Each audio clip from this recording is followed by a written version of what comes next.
Welcome to Inside the GMAT. I'm your host, Zach. Today, we're answering a question that most MBA hopefuls wrestle with. Should I go full-time, part-time, online, or pursue an executive MBA? Now, on the surface, this might sound like a simple pros and cons decision, but in reality, it's about so much more. It's about your career goals. It's about your bandwidth, your values, even your identity. So to help unpack that, I'm joined by Oren Margolis, an MBA admissions consultant, executive coach, and founder of Pinetree Palm Consulting. Oren works with ambitious professionals, especially millennials and Gen Z leaders, if you're listening, and I know you are, to help navigate leadership changes, career inflection points, and the competitive graduate admissions process. So, put simply, there is no one better to talk to today. Oren, welcome to the show. Thank you. It's quite the intro. I'm honored and humbled. Thanks for having me. Of course. Did I get all that right about you, where you work? Did I miss anything? Yeah, it was a pretty thorough overview, but I consider myself to be a jack of all trades. I'm an MBA admissions consultant, as you mentioned. I'm also a leadership and executive coach and a career advancement coach. So the only other thing I will add, especially for this conversation, is my background is in HR and talent development, but before that, my background is in MBA admissions. And so I did work at NYU Stern as a senior associate director of MBA admissions for a number of years. And so I bring that vantage point alongside some years in industry as well, leading kind of early to mid and even growing senior professionals in their careers. This work is grounded in some experience and some knowledge as well. Well, that's great. There was never any doubt about that. So let's start with what usually kicks off the MBA conversation. And given your experience, this is perfect. It's about career. So can you help our listeners clarify right at the top here? Is this about switching your career, scaling your career, or is it just something new entirely? Yes. Okay, it's all yes. It's about any of those things, right? It's about any or all of them. The MBA is a really versatile degree and it can do a ton of things, but to back up a little bit, a lot of people start with the MBA, and I talk a lot about that being sort of the tail wagging the dog. My vantage point here is that it is really, really, in order to answer that question, any one person needs to understand like what they're actually wanting out of their career, out of their life, what advancement looks like for them before deciding if an MBA is like even the right vehicle to achieve it. So yeah, it can definitely be about career switching, in which case, depending on from what to what, a full-time MBA can make a ton of sense. Scaling, signaling something new, as you mentioned. It can also be about skill building. It can be about network building. It can be about industry exposure. It can be like a long-term insurance policy. So there's a lot of different things that an MBA can be the right vehicle to help someone achieve. And then there are certain things that an MBA is not the right vehicle to help people achieve. And so I always say, like, don't start with the MBA. Start with what are you actually looking to do in your career right now? Like, what's the 2 to 4 year window? And then medium, long term, what are you kind of hoping and wanting for yourself? And how or does an MBA fit into that equation? So given that, what sort of career moves are best supported by pursuing the MBA? Like the sky's the limit. So I guess I'll almost contradict myself and say that an MBA can be a really good vehicle to help people achieve most career initiatives, let's say. So for people that are looking to go from A to C, you are in marketing and you want to break into finance, yeah, an MBA can definitely help you do that. For folks that are looking to, level up their career, so really accelerate their title or accelerate earnings, an MBA can definitely help with that. And I think an MBA gets a lot of airtime for people that are looking to go into investment banking, management consulting, CPG marketing, some areas of tech, sort of those usual suspects. But also an MBA can help people that are looking to break into the executive tranche of their company and might need a degree or certain skills or even a network to ground themselves in that aspiration. It might be for people that are just looking for a certain level of kind of polish or rounding out their skill profile or exposure profile. So like those are all career moves that an MBA can help someone achieve. I think a question is whether an MBA is the right vehicle to do it or not. An MBA can help with, I wouldn't say any career move that someone's looking to make, but in the wheelhouse of kind of business and management, an MBA can be a really solid vehicle for people to kind of turbocharge themselves. Yeah. And at the risk of getting ahead of ourselves, are there some career moves that are better supported by a full-time MBA versus a part-time MBA? Now, when you talk about maybe getting to that executive tranche of someone's company, I'm picturing immediately applying to an executive MBA.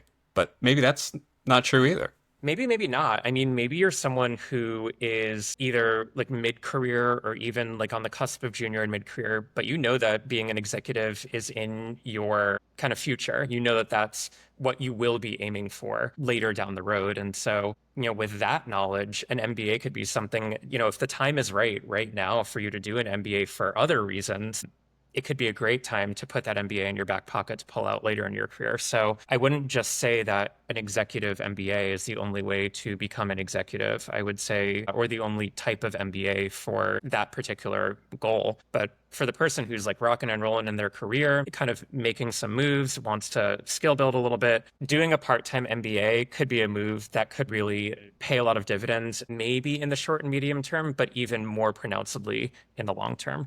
So I wouldn't necessarily just equate executive MBA to executive aspirations. That being said, your initial questions is kind of, are there certain types of career moves that a full-time or part-time, MBA might achieve particularly well? We can paint with sort of a broad brush and know that there are exceptions to every rule. But when we think about people making stark career pivots, especially into some of these like marquee MBA type fields, a full-time MBA it is this unique time in someone's career when they can enter this sort of humming machine, go in as one thing and come out as another thing. And so if you are a marketer and you want to become an investment banker, no other time in your career and no other venue or platform in your career will be like a full-time MBA program, right? Like that is really the way to take a pause, meet the types of employees you're looking for, where they're at, and come out the other side as the thing that you have always wanted to be. For folks that are kind of rocking and rolling in their career and, might have seen some earnings growth or might be on a functional trajectory that they like, might have gotten some promotions, or just kind of want to grow in what they're doing, that's like the classic profile for a part-time MBA. And I want to actually stay on this topic of part-time because I think a lot of folks consider a part-time or online or even executive because they're currently employed and they want to stay employed. Yeah. But that does seem like a lot of work as well. I mean, when does staying employed while getting an MBA actually work in someone's favor? And when could it potentially hold someone back? Yeah, so it can work in someone's favor for a lot of different reasons. If pulling the plug could stall your career momentum, don't pull the plug, right?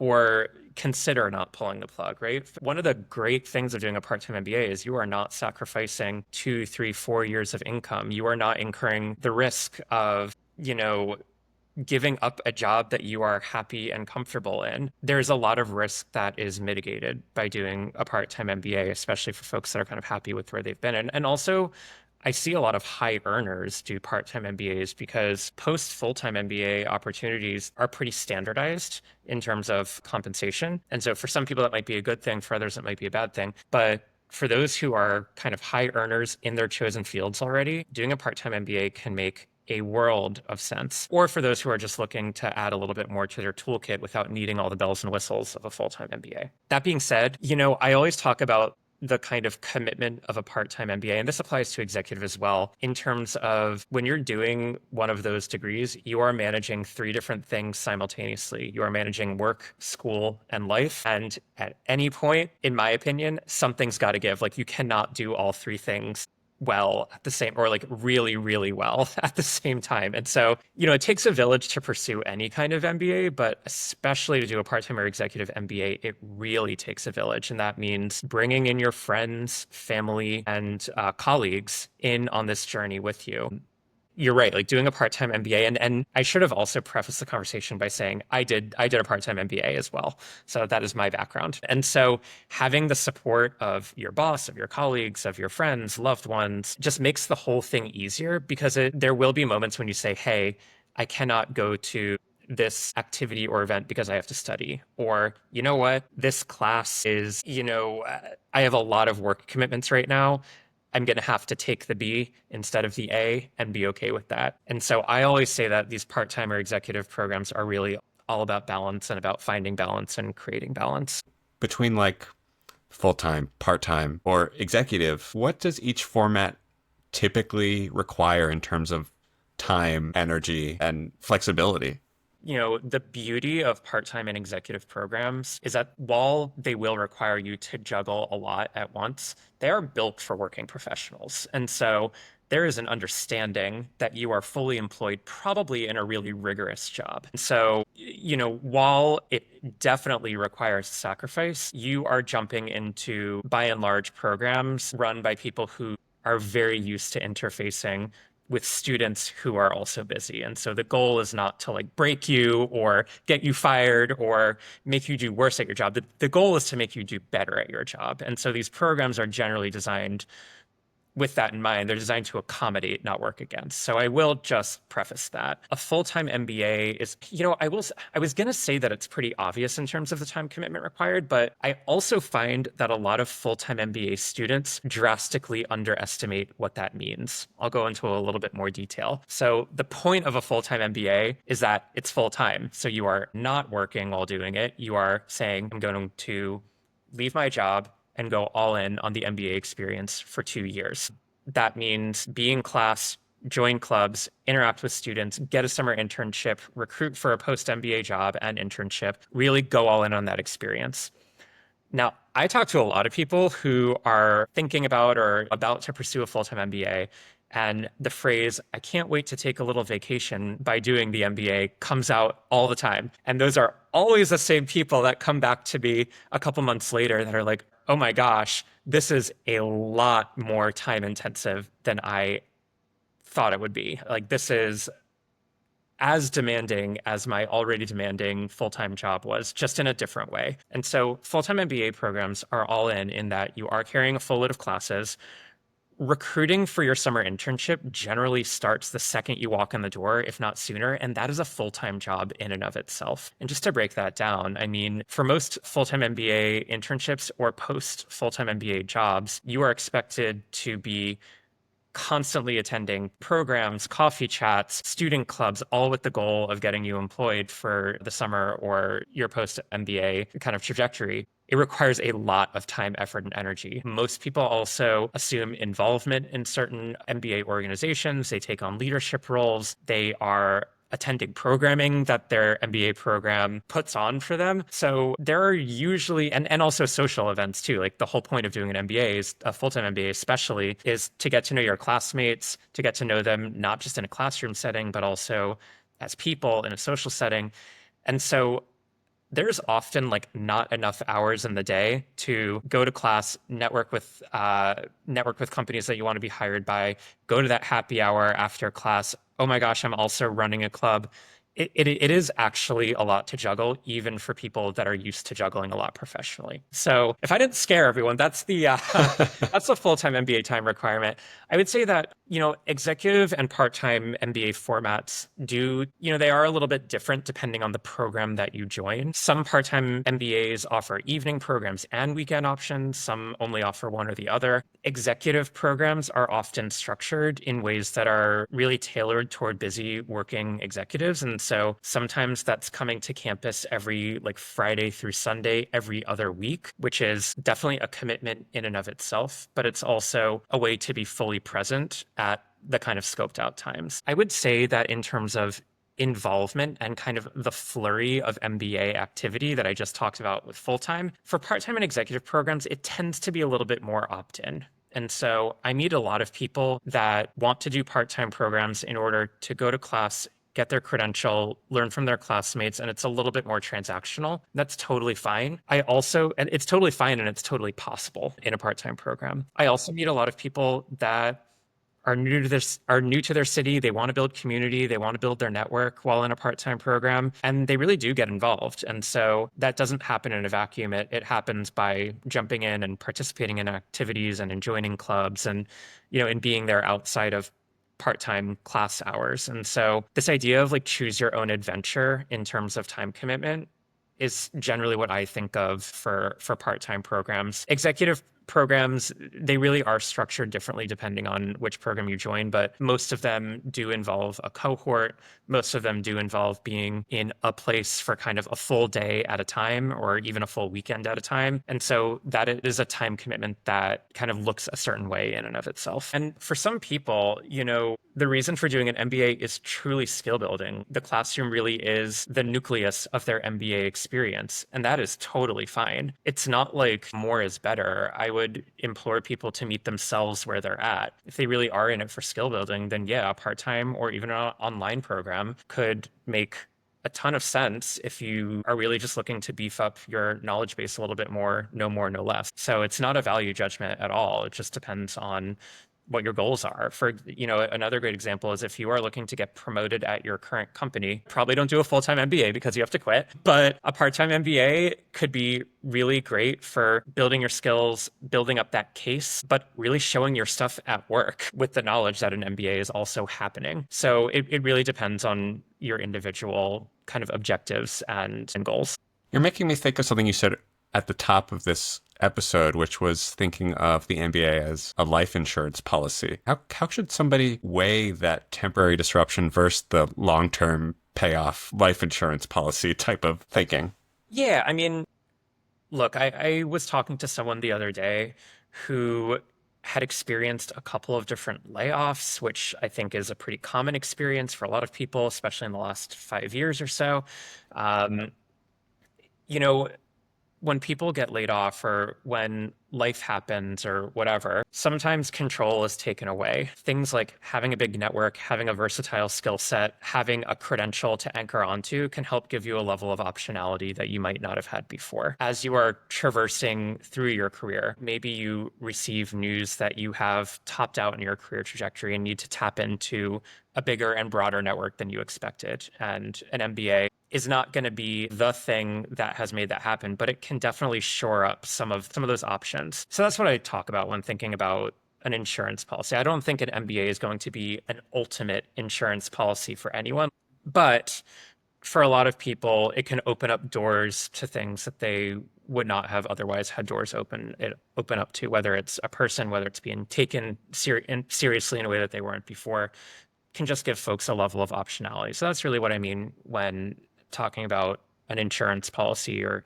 really giving a little bit more optionality down the road. That being said, not everyone needs that. Some people's insurance policies are their own experience, or insurance policies can look really different depending on who you are. And some people don't want to take out a $200,000 insurance policy. That might not be the right price of the insurance policy that they're looking for.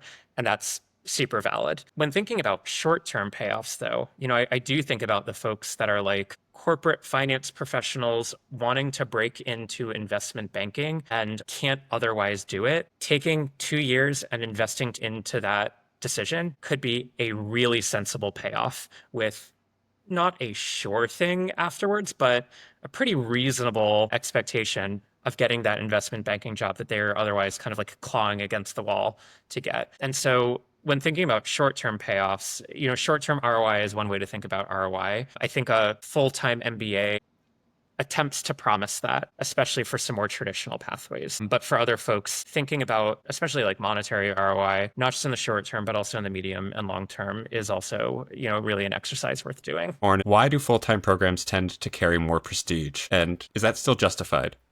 Yeah, I mean, full-time programs are generally, so it's where this degree started, and they tend to be kind of the hallmark or flagship programs of their parent business schools and universities. They are also generally where the legacy MBA employers, consultants, investment banks, CPG marketing companies tend to recruit from. So there's a little bit of history there. There's a little bit of legacy there. It's also where a lot of resources, both from MBAs themselves and also from the programs, are being invested. On the one hand, this idea of like prestige begets prestige is real. So, full-time programs generally are the ones that place folks into these kind of like legacy MBA jobs. Full-time programs do open up doors into certain networks that sometimes part-time programs are not able to do, sometimes not. And so I think some of those things are real. And it's also worth saying full-time MBAs are investing all of themselves into this degree. Like it really is a pointed decision to say, I am going all in. So getting without kind of all of the prestige that those degrees carry is in many ways, valid. The market's the market, right? Like the market perceives certain degrees in certain ways. I find a lot of people like to solve for prestige, and that's totally fine. Like prestige does have the ability to give people a boost. I will say though, normally 1 to 3 years post MBA, that moniker of full-time or part-time tends to disappear from people's resumes. There are some employers that really care. There are some employers that really don't. And so I can say I went to Chicago Booth as a full-time MBA. I can say I went to Chicago Booth as a part-time MBA, or I can just say I got an MBA from Chicago Booth, and that's what most people are doing, especially 2 years out. And so at a certain point, the degree is the degree is the degree. You always have people that might be a little bit more dialed in or tuned into which one did you do, and that's fine. That's always going to be a thing. But at a certain point, the degree is the degree. Is there a point at where the type of degree, whether it's full-time, part-time, or executive, is not as valuable as the networking opportunities of being able to say, I went to Booth, so now I have this whole Booth network I can chat with? Totally, 100%. And that's where there are some slight differences from school to school. Like parent university matters or can matter for certain people. The school itself can matter. Like, look, I went to NYU. I feel like I've been able to benefit from the NYU Stern network generally. Like my networking opportunities have not been limited to part-time MBAs from NYU Stern, but rather Stern as a whole and NYU as a parent, university that has hundreds of thousands of alumni. And so, yeah, that does matter. All of those things matter. And it's important for people to understand what kind of leverage will they get from, like, what types of networks will they be able to tap into? Is there a stark divide between full-timers and part-timers? I think for the most part, I don't know of many programs where anyone's cut off from certain types of networking. The best business schools, and really most of them do at this point, allow full-time MBAs to also leverage part-time MBAs who might be working for the companies that full-time MBAs are looking to get employed at. So it really does cut both ways. And maybe to go back to your bigger question, people have different reasons for doing different formats. Everyone's on their own journey, but I really do think that benefits abound no matter which program you're doing. And also, like, one thing to keep in mind is even for folks that are looking for a full-time, I just alluded, a lot of programs that have both full-time and part-time under their umbrella will allow the two to leverage one another. For folks that are looking for a full-time program, that can be a really attractive thing. On the flip side, folks might be looking for resources to fully be dedicated to full-time MBAs, and that's also fair.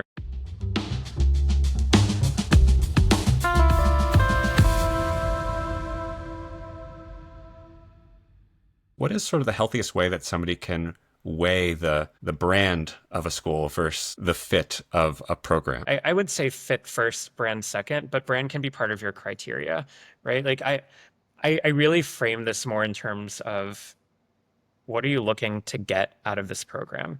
And for some people, if fit is being among a student body of peers that they know can lift them up, great.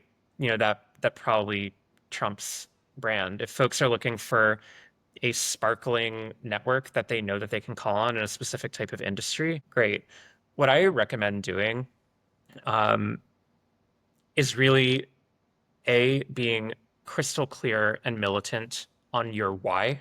Like, why are you doing this degree in the first place? What types of ROI are you solving for? Are you solving for a salary bump, no more, no less?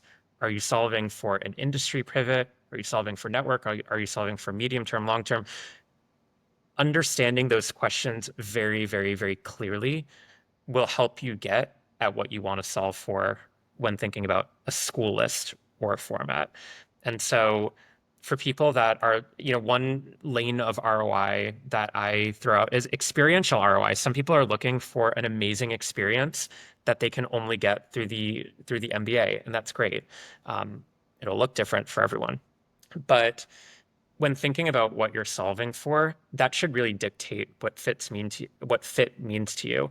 And so brand can be a part of fit, or it cannot be. If you really don't care about name, prestige, parent organization, you were really there for learning, skill building, then don't think about brand. Like no harm, no foul. But it really is an individualized equation. I work with so many people who are well on their way in applying to business schools. And by the time they get to me, they still don't actually really know what they want. It is not unusual to be in that position, but I will say that an MBA is not best served, generally speaking, to answer that question. It is a very, very expensive way to answer that question or to attempt to answer that question. And I also say when folks really know what they want to get out of an MBA program, that's when they can get the most out of an MBA program. You've done all this research, you've done the soul searching, you've figured out all the numbers, the ROI, and you realize that maybe like none of these options feel perfect. What do you do? Yeah, I love the teeing up. I love the framing because generally speaking, it's actually pretty hard. If you're thinking about ROI from a monetary perspective, it's pretty hard to actually get there, meaning to get an answer. And the reason why is because there's always risk. There's always risk in doing an MBA. Like you do not know what you will get out of an MBA by the time you are investing in it, right? Like you do not know what job you will get after an MBA when you decide to do an MBA. There's no sure things there. And so I see a lot of people that do get hung up on, really gaming out all of the nuts and bolts and making crystal clear that they have an answer to that ROI equation. And I often have to tell people, if you are not looking to incur any risk here, an MBA, like any kind of financial risk, especially, look, like spending $200,000 on a degree might not be the right way to go. Like, it might just not be a wise option for you, and that's totally fine. I do think a lot of people though are able to see outside of black and white enough to know, enough to understand that, and enough to understand what a likely ROI will be. But ROI needs to be both quantitative and qualitative, in my opinion. So even if the math isn't quite mathing, if there are other reasons why it makes sense to do it, or even if you just want to do it, I actually say that short of making an irresponsible financial decision, that's something to listen to. So I meet a lot of people who are like, the math is like mostly adding up. I'm not exactly sure, but like I really do want to do this. It's really an experience I want to do. I want to pull the trigger. And you can see they're kind of grappling with that. And I often ask people, I'm like, are you going to have a lot of regret if you don't end up doing this? And they say, yeah, like this is something that I've always wanted to do. It is something that I really want to do. And while it's hard to put a numerical price on that, you kind of can put a price on that, right? And so I do encourage people to think outside of some of those financial boxes when they're able to and when it makes sense. I'm not advocating for anyone to financially ruin themselves, but what I am saying is if there's a reasonable chance of an MBA doing what you think it'll do for you, even if that means, a short-term financial hit, that could be a long-term financial gain. Even if it means having a pretty tough 2 years, that can mean, really boosting your quality of life later down the road. And so, certainty is a tough thing in this business, and certainty is a tough thing in this endeavor. But I do think that listening to your gut alongside doing some nuts and bolts calculations is a good way to go. What about for folks who have like a little bit more certainty than others, like employer sponsorship or that they discover they've gotten some scholarship? Yeah, that can really help, right? Like so I'll almost say the opposite of what I just said, which is financial assistance can make a huge difference in the ROI equation. And sometimes that can really get the math to math, right? Like it can get the math to work out really, really beautifully. If you're getting a scholarship to a program you don't want to go to, I don't know if that's always an equation that makes sense and pays off, right? And if the math is mathin' on something that you in your heart of hearts are not feeling like you are invested in, that's also something to listen to. But that being said, yeah, sometimes letting perfect not be the enemy of good is the way to go. So, if you're deciding between a good program and a great program, and that good program gives you a full ride, guess what? Sometimes those numbers can be really worth listening to. Same thing when it comes to format, right? Like oftentimes full-time and part-time and executive programs can help people achieve the same thing. So while they're different lanes, they're the same degree. Like they're not always that different lanes. And so thinking about like really how different are my options from one another can help to smooth over some of those decisions. Oren, a lot of folks are going to be listening, trying to figure out what type of candidate they are. And I'd like to hear from you based on your experience, like in a nutshell, if you can, like what is the profile of your typical full-time, part-time, and executive MBA candidate? Yeah. So the prefaces I'll paint in broad strokes, but these lanes tend to stay for the most part. So in general, a full-time MBA is for people that have somewhere between 2 to 6 years of experience, of full-time work experience. They have been in the workplace, they understand workplace dynamics, and they are looking to accelerate their career by taking 2 years out to make a stark pivot into something that they are not currently doing. And that can be to get a promotion, that can be to enter a functional area that they don't have access to, or it can be to enter an industry or even geography that they don't have access to. It's someone that's looking to go from point A to point B and is looking to invest 2 years of their time, partially by getting a summer internship in order to make that happen. They're looking for something that's immersive. They're looking for something that's all in. And they're looking for this idea of recruiting, like looking for a new job to be the primary or a primary function of that MBA experience. So that's full-time. Part-time MBA programs, by and large, are for folks that are kind of moving and grooving in their career. They are on a trajectory that they are mostly happy with and are looking primarily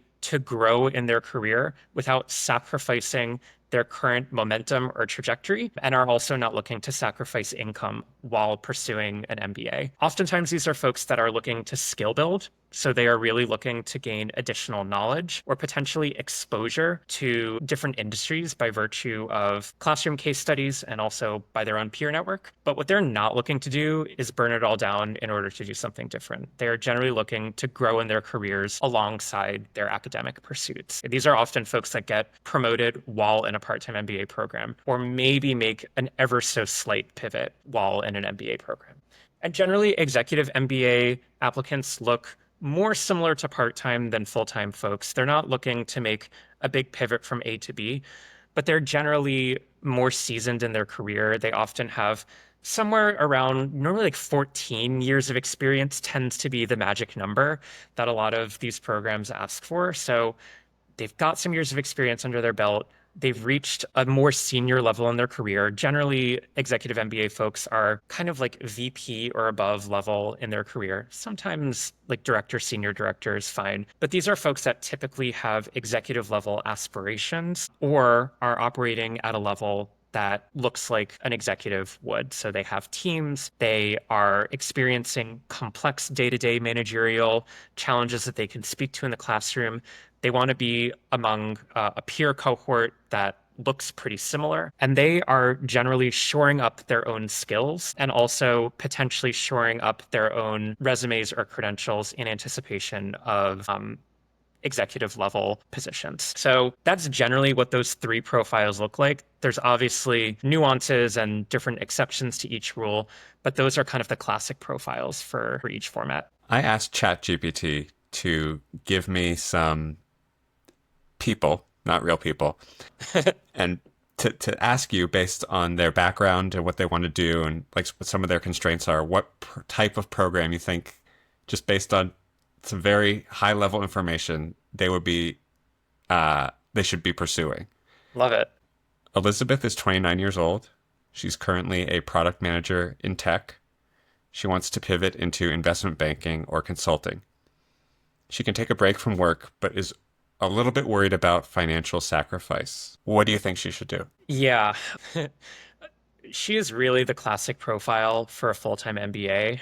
As a product manager, it would be pretty difficult to break into investment banking without, kind of, yeah, I don't know of a reasonable venue for her to break into investment banking and even into management consulting unless she were to do some kind of specialized experience higher path. So if those are really, so actually one thing I will say is that investment banking or management consulting is not a reasonable goal for someone to have going into a full-time MBA program. It's too broad. So I would say, Elizabeth, pick a lane first. But once you pick that lane, a full-time MBA is really the way to go. To be fair, though, what I would advise Elizabeth is to understand how much those goals weigh against finances for her. And so, as a product manager, if she's in tech, she probably has, pretty strong earnings potential. And so if she is willing to grow in her career, or maybe make a slight pivot or really hustle, an MBA might not be necessary for someone like her. But if really it's about breaking into investment banking or consulting, it would be very, very difficult to do that without the kind of machine of a full-time MBA underneath her. Okay, that's Elizabeth. I think you've got her on the right track. Here's Michael. He's 33 years old. Okay, he's a senior manager at a Fortune 500 company. I legally cannot tell you what company it is. And he's looking to accelerate to executive leadership. However, also, the company will sponsor his degree, but only if he does a part-time or an executive format. So he could do a full-time, but his company will not pay for that.